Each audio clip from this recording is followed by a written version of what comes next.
All right, welcome back to episode 7 of the TV podcast. And this week we're going to be heading into an NFL recap, some picks for next week, and we're going to end it with some Chet and Wemby talk ahead of the NBA season.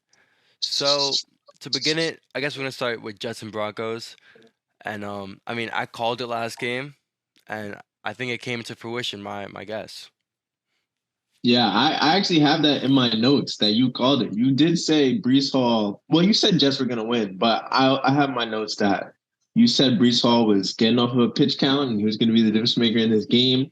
And he was. He did all the heavy lifting. How 177 many yards, yeah, that's one insane. Yeah, touchdown. that's a good game. That's a good game. Great game. And honestly, Zach Wilson for back-to-back weeks looked like a actual legit NFL quarterback. Looked pretty poised in the pocket. Didn't make too many mistakes. I mean, the only one big mistake was the pick to Pat Surtain late, and that was just a great play by Pat. And I mean, it could have been a better throw, but it was a great play by him. The So dumb. defense came in clutch towards the end, and they were there all throughout the game. And honestly, like I feel like the biggest thing I didn't like about this game for the Jets was that they couldn't convert field goals to touchdowns. I mean, like you're not gonna win games against bigger opponents by scoring all these field goals. But I'm glad that we were able to score 31 points. We look like a competent team on both ends of the football, so it was pretty good to see. But I feel like the story of this game too is the Broncos. I mean, they invested all this into Sean Payton and Russell Wilson, and this is what they're getting. It's bad. Yeah. Yeah. I mean that was a good one for the Jets. Zach Wilson played all right. I'm a little mad at him though. I'm mad at him because I had an 8 leg parlay and he was the last leg that I needed to hit. 200 yards. He needed 200 yards. He finished with 199. So just, That's just crazy, a bro. terrible beat. Terrible beat. I mean, he had a chance to cash it for me and then he threw an interception. Like, I I mean, don't know why you're throwing a back shoulder fade to Garrett Wilson at the end of the game. What was it? It was like 3rd and 4.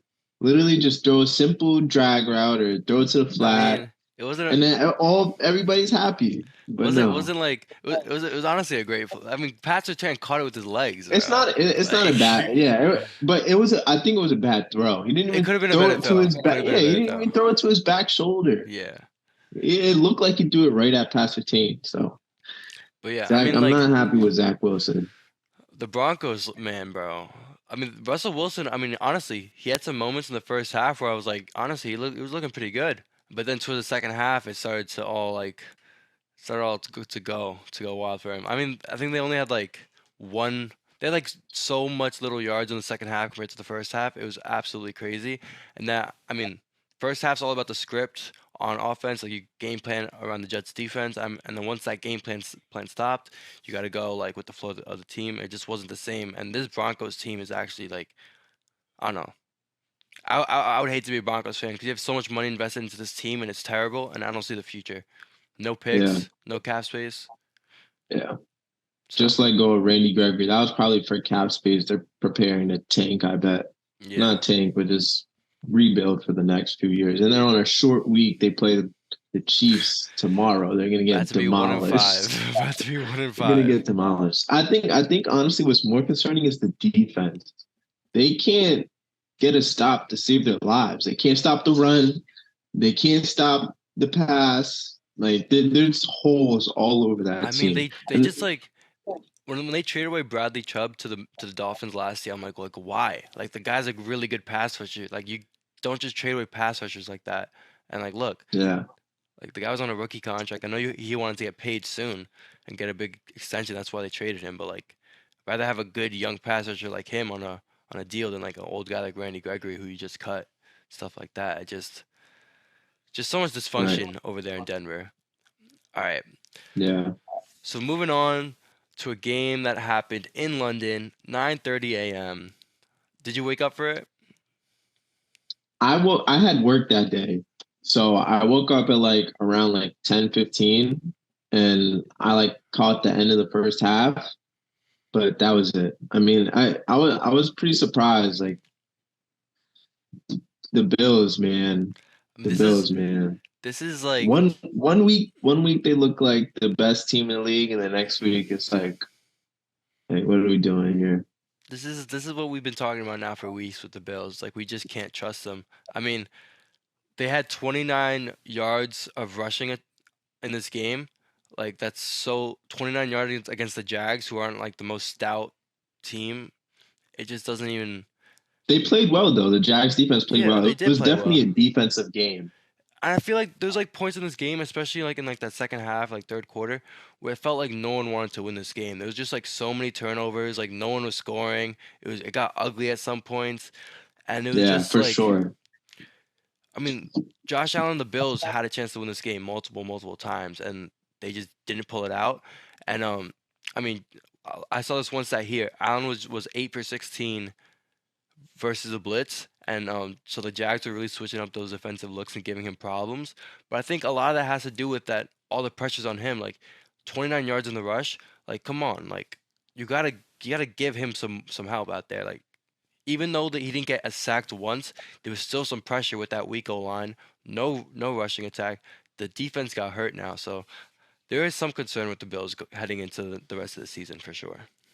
Yeah, I mean, they honestly, for a team like the Bills, you got to play fast paced. You know, you have to keep the ball moving. Like you saw, like late in the game in the fourth quarter, they scored two touchdowns, like hurrying up the football. They were running no huddle offense, and they were completing passes, and they were playing good football. And also, they got forced into a lot of um, third downs. There were a lot of third downs, Yeah, and they didn't no convert a running lot of attack, a them. lot of third and longs. Yeah.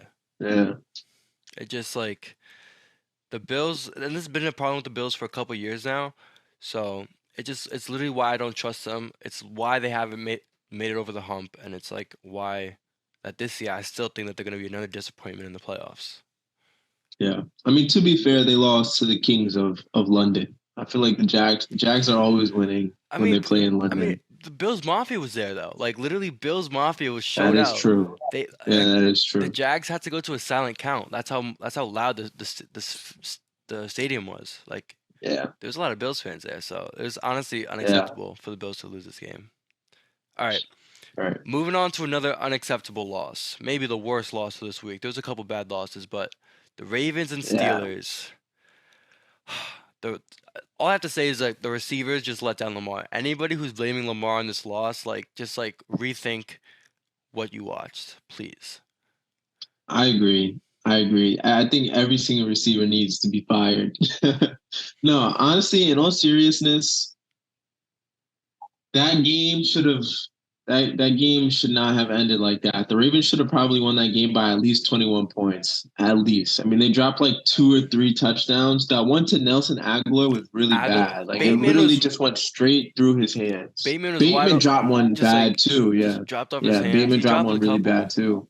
Mark Andrews dropped one as well, I saw. So They had over like 5 drops, many of them and like then in scoring, yeah. prime scoring chances. Yeah, So and then to end the game, to ice the game, they're gonna try and throw a fade to Odell Beckham Jr., who's just who left the game previously because of a knee injury, and then he comes back. Just dumb, man. It's just dumb. yeah, what are you doing, Ravens? Like Yeah, this is just like literally we said it going into it. This is gonna be like some classic Ravens Steelers, some weird ugly game, and that's exactly what it was. You let the yeah. Steelers keep it close towards the Expect the end. Ravens to win. Yeah, and I mean with the Steelers, I mean that defense, they're always gonna be really good. T.J. Watt is just like so good at football, and Mike Tomlin has that defense figured out. But that offense, I don't know. Honestly, did you see Matt Canada's reaction to Kenny Pickett's touchdown? No, I didn't. So like on the the touchdown to Pickens to like win the game. Yeah. So it was an audible. So you see like Matt Canada like in the booth like upstairs like looks so like he just has a straight face. Everybody else is like cheering around them like because like they just scored like Oh, the okay, game winning okay. Yeah, I did touchdown. see that. I did Yeah, see and he's that. just Yeah, I did like he see looks that. like he's pissed off because Kenny Pickett audibled his play and they scored a touchdown off it. Like, I mean, it's been cleared out that like a lot of players, a lot of Steelers fans don't like Matt Canada Yeah, and his offense they won him sucks. out. I mean, I think it's time for him to go. Like, I mean, just like clear. Why aren't you supporting your player who just scored a touchdown? Like, come on, Yeah. bro. It just. Antonio Brown has been supporting the Steelers more than Matt Canada has recently. AB next OC. No, seriously. But yeah, But it's no, Yeah, the Ravens should be 5-0. Lost a really bad one to the Colts and just lost a really bad one to the Steelers. Yeah, it's like them and the Bills too often like play down to their competition, and it's just like so problematic.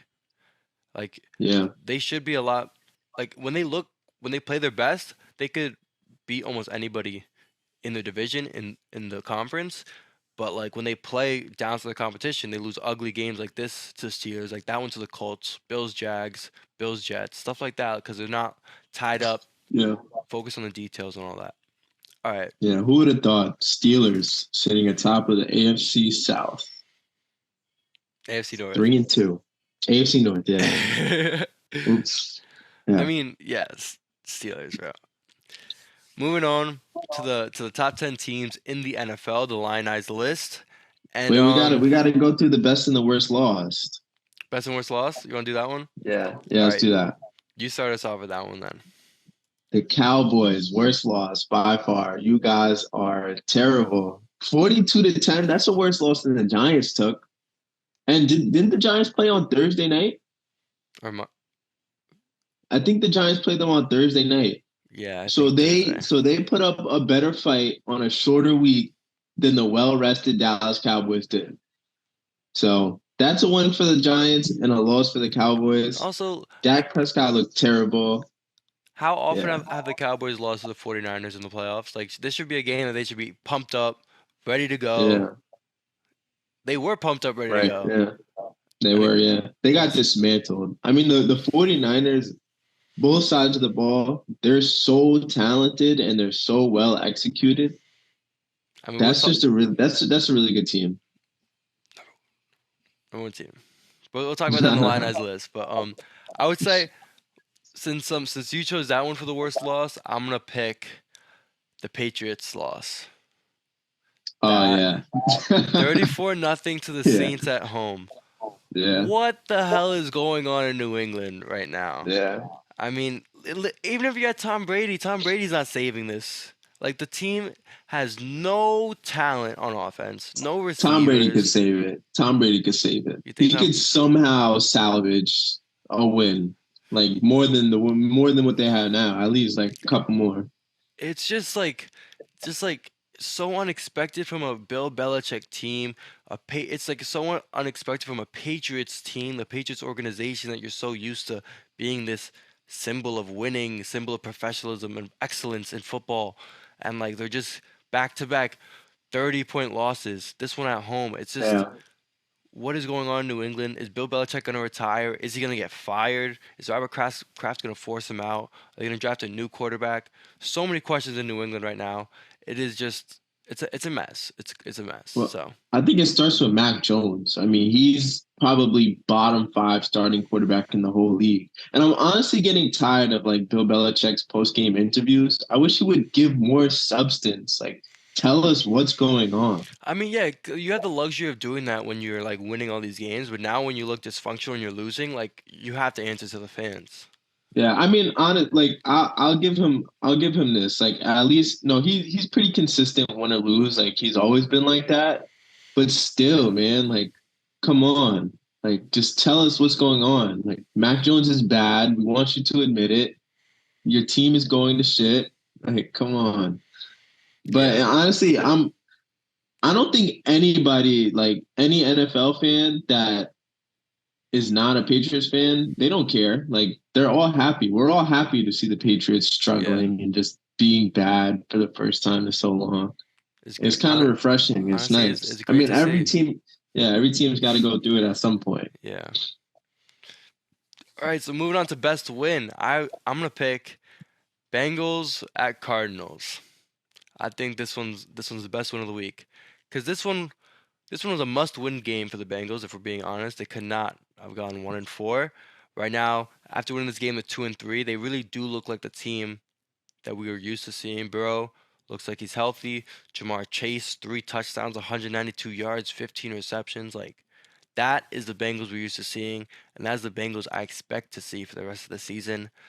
And this win put them right back on track and put them back on the push to the playoffs. So I think this was the best win, not only because of how they played, because of what it sets up for the rest of the season. So Yeah, that was a good win. It was nice to see them dominate like they did, and it was nice to see Jamar Chase and Joe Burrow get on the same page. He threw some dimes to Jamar, Yeah. especially that one long pass. But for my best one, I have the Eagles over the Rams. That was probably, I know I said this last week, but I think this week this is the Eagles that we all know that we wanted to see. Like they controlled, dude. I was so surprised. Like it felt like I didn't watch the full game all the way through. Like I was doing homework as well. But when I would look up and I would look at the screen, the Eagles always had the ball. They're always controlling the tempo of the game, and they make you play their style of play. I, And yeah. yeah, AJ Brown is an elite wide receiver too, and Jalen Hurts can get him the ball. I'm looking at the stats right now. 454 yards for the Eagles, 250 for the Rams. Um, 38 minutes of possession for the Eagles, 22 minutes for the Rams. Like even though Yeah, the score made it seem a lot closer than it was, Philly yeah. But Philly just honestly, it was dominated. it was never it wasn't. I don't think like the Rams had a chance like past the first quarter. Yeah. All right. Scored two touchdowns. Moving on to the top 10 teams in the NFL, the Lionized list. And you want to start this one off?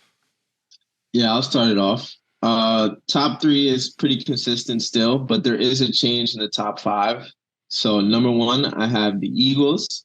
Number two, I have the 49ers. Number three, I have the Dolphins. And coming in at number four, jumping over the Chiefs, is the Detroit Lions, man. The Ooh. Detroit Lions. They are playing some good football. They have a balanced attack, a solid defense, and they play together. So I have the Lions at number four. I have number five, the Chiefs. Number six, I have the Bills.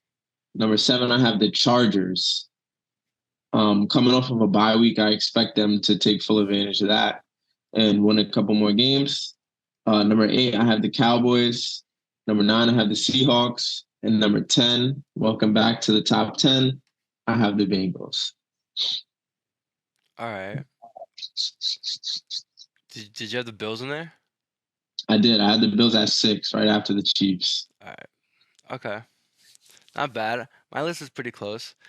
Um, let's start off. Number one team in the NFL is the San Francisco 49ers. I think it's the clear best team in the league. Brock Purdy is 13-1 in his career. The only loss being when he got hurt mid-game against the That's Eagles. that's crazy. Pretty impressive stats. Yeah. Um, I mean, he's number one in the league in QBR. So Brock Purdy's leading this team. He's the weakest link, but right now it's not showing it. He's playing great. So 49ers number one. Number two, I got the Eagles, 5-0. And like you said, we're really starting to see them play their best football, the football that we're used to seeing. The only thing I want to see from them is they settled for some field goals against the Rams. We need to see them convert those into touchdowns, and I'm sure they will. Eagles are rolling 5-0 and still not playing the best football. Chiefs. I just think that the Eagles and the 49ers are more complete teams, but still the Chiefs, still Patrick Mahomes, still Travis Kelsey, and we'll wait till February. I feel like right now this 1, 2, 3 is gonna stay solid until February practically. Number four, I got the Dolphins, best offense in the NFL. However, that defense is a little scary. 26th in the NFL in points per game and 23rd in yards in opposing yards per game. So not the best bottom 10 offense, bottom 10 defense. Sorry, but that could be a little concerning. And Tua is still shaky. Like against the Giants game, he let the Giants. That game was a lot closer than it needed to be. They should have destroyed the Giants, but He threw an unnecessary pick six. he Yeah, threw a 10 couple and of a half. unnecessary picks. But it's fine, I guess. Everyone's like saying, "Oh, like Tua's so good, Tua's so good," but all right, just I mean, whatever. you saw what happened in the second half. Yeah, when he doesn't make mistakes, Yeah. but he makes a lot of mistakes sometimes. Number five, we got the Lions. Their offense is so good. I feel like you could just book David Montgomery anytime Tutty like every week. Lock. Their defense got better. It's clear that like it's the Niners and Eagles, and then the Lions in the NFC. And then you could put the Cowboys underneath the Lions, whatever. Number six, we got the Bills. Um, I still think that like even though they lost Tre'Davious White and Matt Milano for the season, I think those are going to be huge losses for that defense. Sometimes look at the game against the Jags, they don't show up. We talked about this many, many times. They play down to their competition, and I do think that they are more talented than the Dolphins and Jaguars, even though they lost to them. But sometimes they just don't play like it. So, Bills are number 6. 7, I got the Jaguars, and I know it's kind of weird because the Jaguars just beat the Bills, but I don't know. It was in London, but Trevor Lawrence and ETN in that offense are starting to roll. They're playing really good. A couple turnovers, they need to clean up the details, but that's the offense we're used to seeing. But Trevor Lawrence was sacked 5 times, and that's continuing. That's always been a problem in Jacksonville. So we'll see how that develops. Um, Number 8, we got the Bengals, and I expect the Bengals to stay on this top 10 list for the rest of the season if they keep playing great. One game from Burrow and Chase is all I really needed to see. Chase set the single game Bengals franchise record with 15 receptions. First game back, playing great together, and Joe Burrow looked healthy, so love to see it. Bengals at 8. Number 9, I got the Chargers. They got bailed out by the bye week, so they could not sell anymore. Brandon Staley could not have any more embarrassing losses during a bye week, so it's not a team I trust, and it's a team that is carried by the quarterback. So number 10, we got the Cowboys. Without a lead, they really can't win games. They're way too reliant on that pass rush and that defense. And when you go up against a good old line like Trent Williams and the 49ers, it's a little more difficult. You got to be a more balanced team. And honestly, Dak Prescott is not the same quarterback he was a couple years ago. All those leg injuries, like he's not moving the same, and he never really was a great pocket passer in the past, and he's not a great pocket passer now. So really is their weak link, and I'm kind of nervous for the Cowboys and Dak. Cowboys are number 10. All right, not bad. I like that list. I like that list. I like Cowboys at 10. The thing about the Cowboys, like their defense is so good. Like literally, like their defense could carry them to the Super Bowl single-handedly. But Dak Prescott, man, their Yeah. season, they live and die with Dak, and that's not the person I want to live and die by. Not the quarterback I want. Monday night, they play the Chargers. Oh yeah, At the Chargers. that's It's going to be that's a good that's game. part of my picks. So we'll see. Oh, is it? Okay. That's what we're moving on to. Picks for week 6. Last week, I had a pretty good week. Went 2 for 3. Picked the Jets over the Broncos. Lost the Commanders over the Bears, and had the Niners over the Cowboys. So pretty good week. Sold me on Thursday night. We couldn't even get to Sunday with your picks, bro. Couldn't Bro, even get to Sunday. my roommate's a Commanders fan, right? And I'm telling him like I'm like, yo, like Commanders got this one. He's like, bro, I have a feeling they're not. This is not a game for the Commanders. And just slowly, like his mood throughout the game just like got lower and Yeah. lower.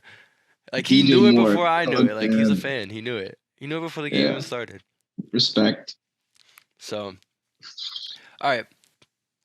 So I guess I'll start with the picks. Yeah. Let's hear him. All right. First up, we got the Patriots +3 at Las Vegas. Patriots are one of the worst teams in the league, and it's kind of scary to bet on them, to put any money on a team this bad. But when a good franchise gets embarrassed 2 weeks in a row, I expect them to want to embarrass someone back. So I think they'll turn around this week. Bill Belichick is going up against the Raiders. His old OC's there, his old quarterback's there. He knows that offense like the back of his hand, and he knows how to stop that offense. The Raiders are bad defensively, so I don't think they're going to be a big problem for that really bad Pats offense. So I think the Pats are going to somehow, some way, find a way to pull this one out. Pats +3 at Las Vegas. Next up, we got the Lions -3 at Tampa Bay. Tampa Bay is surprisingly 3-1. Surprisingly, Yeah. Baker Mayfield is surprisingly playing good. So they got some good young play. I mean, we talked about it. They have some pieces from that Tom Brady defense still, some really good veterans to mix in with some good young players. So they're playing pretty well on that end. But I just think the Lions are too good of a team and gonna expose the Yeah. Bucks for like the bad team that they are. Only -3 on this. I'm taking it.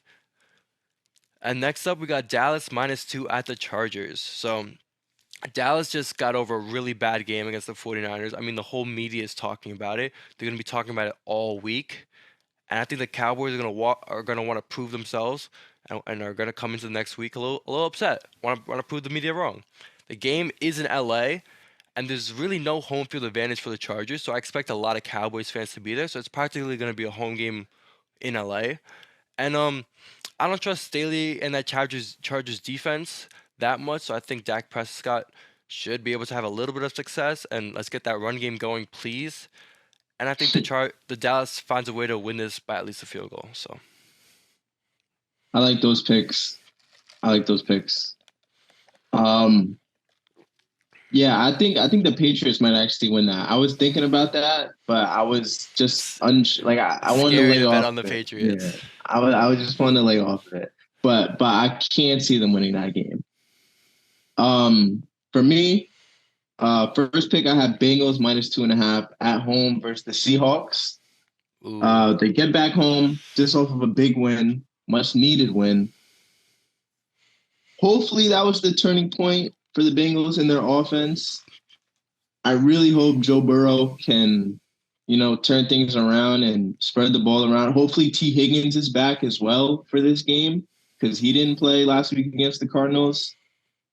But I think the Bengals should win this. I think that they're going to get back to their old selves. I think as time goes by and Joe Burrow gets treatment, he's getting healthier and healthier. So Bengals -2.5 at home versus Seahawks. My next pick is I also have Lions -3 at home. I'm not sure how this line is that close. Probably because the Bucks are 3-1.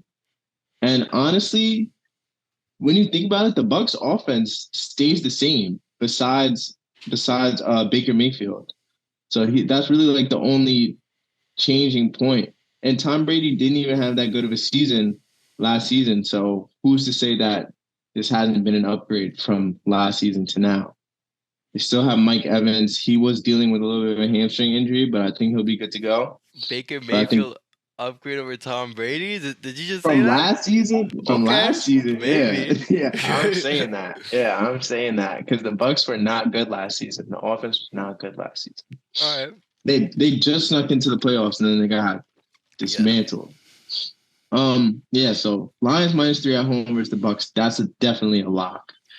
And then last but not least, I have Eagles -7 at MetLife versus the Jets. No. I mean, Again, this line is I don't know why it's only -7. They're probably gonna win by a good 20 points. So 20 is crazy. I'm This is hammering this is this. just not a good opponent for the Jets. Not a good No, opponent. not at all. Not at all. So I mean, listen, you just beat the Broncos. Like, congratulations. You beat the Broncos. Like Who the now you get Giants to got play. next? Who the Giants Now got you get to next? play. Now you get to play. We have the Bills. We're gonna get All spanked right, too, all right, but all right. that's fine. And we play on Sunday night. I don't know why they keep putting us on I primetime mean, games. the Eagles, like, they have a great O line, we have a great D line, but that's gonna neutralize that. And then they're just gonna absolutely destroy Zach Wilson. It's gonna be a terrible game, so don't want to watch it. Yeah, I mean, you got your first win since week one. Beat the Broncos. Now you get to All play right. the The Eagles. Eagles are a bad team, but after the Eagles, we could see what happens. All right. Moving on. Finally, the NBA season is beginning. Last night, Wembenyama and Chet went up against each other, and it was honestly a really fun first half to watch. Not the Westbrook jersey, bro. Not the Westbrook jersey. Wembenyama Yeah. dropped 20 points, 5 boards, 2 steals, and a block. 8 from 13 from the field with two threes in only 19 minutes. Chet had 21 points, 9 boards, a block, 7 from 10 from the field, and 2 threes in only 16 minutes. And honestly, it was just so much fun to watch these two young players on the court. They are. It's so clear that like the talent gap between them and other players, their impact on the game. I know it's just preseason, but just so much fun. They're just so much fun to watch. Like, If you guys did not know, I am an Oklahoma City Thunder fan, and I am uber excited for this season. I cannot wait to see Chet Holmgren win Rookie of the Year, win Defensive Player of the Year, and take the Oklahoma City Thunder, him and Shea Gilgeous-Alexander, to a 6 seed. this season. 6 years. I am, yes, You're I excited for that am. 39-42 record or 44 Oh record? my goodness. We 43 won record? 40 games. We won 40 games last season. So I fully expect us to win a couple more. I can't wait. I can't wait. Chet looked like he looked better than Wemby. He outplayed Wembenyana. I'm sorry. He outplayed Wembenyana. He had less minutes, 21 points. Again, it is preseason, but honestly, these preseason games have been feeling like the real deal. I don't know why, but they've been putting games on These ABC. young players are hungry. They're hungry, yeah, and Chet is surrounded by talented, hungry young players. Our squad is only not. It's just gonna benefit Chet. It's gonna make his life easier. Wembenyana has everything on his shoulders. I mean, So, they got some players on the Spurs, but the thing dude, I I don't. noticed about OKC is like Giddy was just like he's just gonna find Chet all the time. Shai's gonna find Chet. Like, But yeah, exactly. That's what I'm trying to say. It's not just Giddy. It's not just Shea. It's J Dub. It's Aaron Wiggins coming off the bench. We J just Dub got was nice. Micic. I forget. I don't know how to pronounce his name, but the dude from Europe just signed him. Our team is selfless. We are selfless and we play hard and we play together. That's what's going to make us a good team. That's what makes us a good team every single year. And I can't wait. Yeah, the thing I noticed about, I mean, especially both these teams, both these young players, was like how easy it is for them to score, how they get their points within the transition of the offense, how they're not like overly dominating the ball, you know? Yeah. It's just so easy for them, it looks like. Yeah. Between like how athletic and like just their athleticism and size alone, they get a couple threes, hit some dunks, I mean, get some transition buckets, a couple layups. Next thing you know, they're at 20 points. And then that's not even considering them like doing ISO and all this other stuff. So just like the way that they're able to play offensively with the flow of the offense Right. and their impact defensively is just so much fun to watch. Able to hit threes, able to, I mean, like move like a guard out there, and I think it's really gonna bring a huge dynamic to that game, and like I think it's gonna really force like other teams to have to like do something about it, especially with Chet. I mean, I know he's skinny, but it's gonna teams are gonna have to He be put, forced to adjust yeah. on a guy that big who could shoot and could do all those things. The thing that impresses me the most is that not only are these guys 7 foot and they're lengthy, they're also skilled. Like they're really skilled. Wembenyama, Yama, yeah. I'm just calling Wemby. Wemby is he's undoubtedly a generational player. Like the things that he's able to do on the court, That scoop layup, bro. yeah, with the left hand too. So They're crazy. skilled. They're skilled. That's what's scariest. And Chet is really skilled. You know, they can both shoot. Wemby has really good form. I was very surprised. Yo, So is he was Chet. like coming off like they were like Wembanyama was coming off screens like he was Klay Thompson and shooting threes. Like, Yeah. And he can get the shot off. Like bro, a clean look no every one's single ever saw. time. Like I noticed too, like all these Spurs players, like they're not passing the ball like to Wemby up here. Like they're looking like passing it lower. It's like, bro, just throw it up there to him. Like no one's gonna catch it. Spurs are cooked. I feel bad. Like his team is just not good. At least he has Greg Popovich though. Yeah, I mean, it's just like they have a lot of young players, but a lot of players need to develop. Like, I mean, Devin Vassell, he's a pretty good player. He dropped like 18 last year. I mean, he's a I'm not buying it, him, man. Devin I'm not buying Vassell. it. I'm not Um, buying it. they have Keldon Johnson. Um, Malachi Brandon was looking pretty good too. They just need He some doesn't. more He talent. just doesn't like. I don't know why they're giving players like Devin Vassell huge contracts like that. Like I was watching the game. Honestly, I was watching the game, and I'm thinking to myself, I'm like, this dude isn't doing anything that wows me. Like he's not. Is he really worth all the money that he just got paid? Bro, Like he looked like another like random. Like he looked like another casual NBA player. Maybe that's a casual take because I just haven't watched him enough. I But mean, I don't know.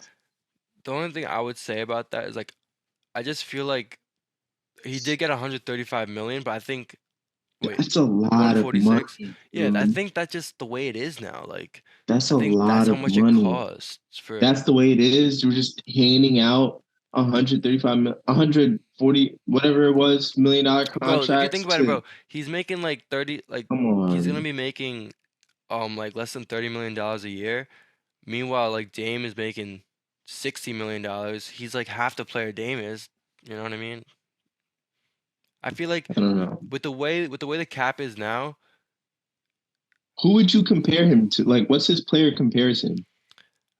I mean, I would compare him I to know he like plays it. I know he to plays in the other mid guys in range. his draft class, like who signed a contract like that. Like he's not as good as like because the thing was, especially with small market teams, is like you have to keep the player around, and I feel like the NBA with this like the max and like the super max, it really like handicaps these franchises into forcing them to oversign their players sometimes. I mean, he's 23. Was he still on a rookie contract? Yeah, yeah. He And just then got they re-signed him he got for signed off all that the money? rookie extension. Dude, you got Like quickly bro. made. Oh, I don't think quickly got did quickly get his contract. Yeah, I'm trying to remember, but I know Barrett got like 120 million. Um, Ed, Anthony Edwards got like the max. LaMelo got like the max. You know, Wow. Yeah, you're right. I mean, that's just how shoot. much it costs now. They're Like just throwing money at people, man. Devin Vassell is the 44th highest paid player in the NBA. some of the people make. That's the thing I like about the Knicks so much. Like Devin Vassell's making more money than Julius Randle and Jalen Brunson. Wait, I want to throw some names out. I want to throw some names out to you, and you tell me if you think that they're higher or lower paid than Devin Vassell. All right, Okay, Drew Holiday, lower. No, higher, higher. higher. He's lower. He's Damn. 45, right behind him. Pascal Siakam, Oh, lower. He's due for a contract. he's higher. He's higher. 43. He's 43. He's getting paid. He's getting paid 7 million more dollars a year. Damn. He's due for another Uh, one too. Brandon Ingram, More. yeah, more. Let's see about this one. Kyrie Irving. More. Wait. How You much? got dudes like you got I'm dudes trying to. like Kyrie Irving making less money than Devin Vassell. Damn. The thing is, like, I mean, Now, that's just how like I feel like the NBA needs to do something with these rookie scale contracts because that's just what it like. Teams like these small market teams are handicapped. Like that's what's gonna happen to the Thunder low key. Like you're gonna have to pay Shy the max. You did. we You're gonna already did, yeah. yeah, but then gonna But have to that's well pay. deserving. That's my point though. It's well deserved. Shea is an all-star player. He's all NBA. He made all NBA. No, He made yeah. all I'm saying he NBA. deserves it. Yeah, no, I know, but that's what I'm saying. Like, why are we just giving money to people who don't deserve it? Like, you're taking a chance on a rookie who, or not a rookie, but you're taking a chance on a young player who just, like, he hasn't proved that he has that, like, generational talent. Like, he Yeah. hasn't won you any games. The I mean, Spurs were a terrible team. it's just to keep him on the roster, cause like honestly, like if you I mean I'm looking here right now. If you look at the percent of his salary to the cap, this year it's a lot, 21%. But over the years it goes down to 17, 15, 13, 13 again. So it's like compared to the whole salary cap, it might seem like a lot, but only 20% of a salary cap for like one of your starters is not that bad. Yeah. I mean, and then again, like, I think these organizations are throwing out contracts because they like believe obviously that I mean they have to believe that they're going to be like as good as they think they're going to be. But I Yeah. mean, what is really Devin Vassell's like stealing? You know, like how much more is he going to grow? And he I mean, averaged what 18 and a half points per game last season. I mean, you just add Wemby to the lineup. You do get rid of Trey Jones and a couple of scorers. I mean, you still have Keldon Johnson, who's a primary ball handler on that team. So yeah. it's just like how many looks is he really going to get? You know? I just think like a lot of these teams, especially in small Wait, I'm markets, sorry. I'm sorry. The man played 38 games last season. 38 games last that's not a season. lot. That's not a lot. It's just like I definitely agree with you, especially like I mean, some of these contracts sometimes are a little ridiculous, but I feel like so many times, like these small market teams, they don't have the luxury of like Miami, New York, LA to be signing guys. So like when they think a guy's good, I mean they just like have to sign him, like keep him around. But the thing is like if they don't sign him, he'll go to restricted free agency and then they might have to pay even more, you know? It's just like Yeah, I don't know. But then another case, you got guys like LaMelo, who LaMelo is getting like a super max, like making so much money. When honestly, he doesn't like. I don't think he deserves all that money. Like he's a great player, LaMelo Ball, but he's not like, you know what I mean? Like yeah. he's not a $46 million a year player. He's got to stay healthy. That Yeah, that's what's most important. He's got to stay healthy. But I mean, look, Keldon Johnson has $74 million guaranteed in his contract. He's gonna be making $20 million for the next 4 years. sounds good. Wemby. I'm just gonna be butchering his name. Wembenyama, that's his name. Victor Wembenyama. I should know this, but he's gonna be making 25 million guaranteed. Trey Jones is no. Trey Jones is not. No, I thought Trey Jones went to the Wizards. Oh, that's his brother. Uh, Tra- uh, yeah, Trey Jones I is see. one. Yeah, there's two of them. Yeah, yeah. I mean, I don't know, man. I We'll mean, see how it works out, but yeah. yeah, back to Wemby. He is a generational talent, and that was there. Chet and Wemby are going to be facing up for the next, however long they're in the league. So that's something to really look forward to. And both of them have extremely high ceilings. So it's exciting. I think it's this season. It's exciting. This is gonna be an exciting It's gonna be a time fun to be a year. basketball fan. I Yeah, for mean, sure. there's a lot of parity in the league. There's not. I mean, Denver and Milwaukee might be the favorites, but there's not like. I mean, the Celtics can knock off Milwaukee. There's a lot of teams in the West that might be able to knock off Denver. There's a lot of parity. Anybody could win it. I mean, the Knicks are like could be a 4 or 5 seed. They could theoretically come out the East. That's not a out of possibility. There's a It's lot of not good. crazy. No, it's not. It's not crazy. I gotta stop disrespecting the Knicks because I really am a Knicks hater, and I know I'm from New Jersey, but I just don't like the Knicks, man. And Julius Randle is probably my least favorite You know what? player in the whole league. It's alright to slander Julius Randle sometimes. It's alright. Good, He because deserves he's a it. terrible teammate. He's a terrible teammate. Anyway, but like, there's a lot of young rookies. A lot of stuff's happening in the NBA. We got Yeah, the in-season tournament, which is let's see how that works out. That starts yeah, early, but I'm excited yeah. for this year. It's gonna be a lot of fun. My A team's lot looking of good. talent. Your A team's lot looking of good. talent. A lot of good young Yeah, talent. Some for new sure. some new faces in new places. Some great young rookies. Gonna be a lot of fun. So stay tuned. Make sure you like, follow, subscribe, so you don't miss out on any of the new broadcasts. And stay tuned for the NFL and NBA seasons. And thanks for watching. See you next time. I can't wait for the basketball season. See you guys soon. Peace.